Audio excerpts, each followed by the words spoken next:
বর্তমান যে অন্তর্বর্তীকালীন সরকার, এই সরকার আমরা বলি যে আমাদের সরকার, আমরা এই সরকারকে দেশ রক্ষার জন্য, দিনের অধিকার রক্ষার জন্য তাদেরকে সহযোগিতা করে যাচ্ছি। কিন্তু যদি এই সহযোগিতা পায় এই সরকার যদি আমাদের দেশ বিক্রির কোনো ষড়যন্ত্রের সাথে লিপ্ত হয়, এই সরকার যদি নারীবাদীদের সেই কুপ্রস্তাব বাস্তবায়ন করার জন্য কোনো ষড়যন্ত্রে লিপ্ত হয়, তাহলে এই ছাত্র জমিয়ত, এই যুব জমিয়ত, এই জমিয়ত উলামায়ে ইসলাম 1 ইঞ্চি ছাড় তাদেরকে দিবে না। জমিয়ত উলামায়ে ইসলাম জন্ম লগ্ন থেকে কোনো বাতিলের সাথে আপোষ করে নাই, কোনো বাতিলের সামনে মাথা নত করার ইতিহাস এই জমিয়ত উলামায়ে ইসলামের নাই। দেশের একটি ক্রান্তিকালে যে সময় দেশ একটি ঝুঁকির মুখে, দেশ কোন দিকে যাচ্ছে আমরা বুঝতে পারছি না, এমন সময়ে ছাত্র জমিয়তের এই সুন্দর একটি কাউন্সিল অধিবেশন উপহার দেওয়ার জন্য আমি ছাত্র জমিয়তের সর্বস্তরের সাথী ভাইদেরকে আমি মোবারকবাদ এবং অভিনন্দন জানাচ্ছি।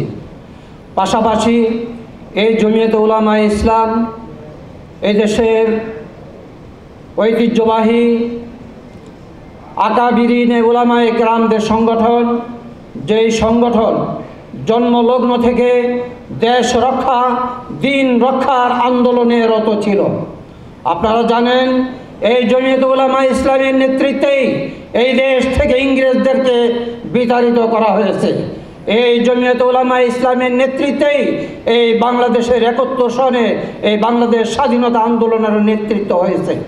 এই জমিয়ত উলামায়ে ইসলামের নেতারাই শাপলা চত্বরে নেতৃত্ব দিয়েছেন। এই জমিয়ত উলামায়ে ইসলামের নেতৃত্বেই এই 21-এ আমাদের বুকে তাজা রক্ত ঢেলে দিতে হয়েছে।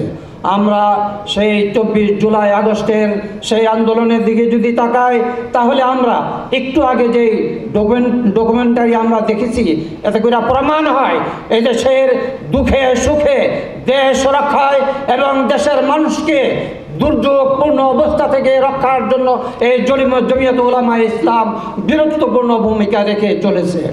আমরা পরিষ্কার বলে দিতে চাই, এই দেশে বর্তমান যে অন্তর্বর্তীকালীন সরকার, এই সরকার আমরা বলি যে আমাদের সরকার, আমরা এই সরকারকে দেশ রক্ষার জন্য, দিনের অধিকার রক্ষার জন্য তাদেরকে সহযোগিতা করে যাচ্ছি।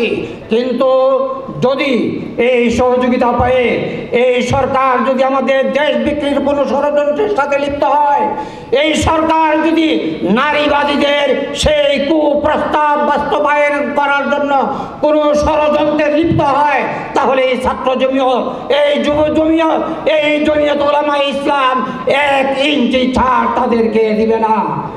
জমিয়ত উলামায়ে ইসলাম জন্ম লগ্ন থেকে কোনো বাতিলের সাথে আপোষ করে নাই, কোনো বাতিলের সামনে মাথা নত করার ইতিহাস এই জমিয়ত উলামায়ে ইসলামের নাই।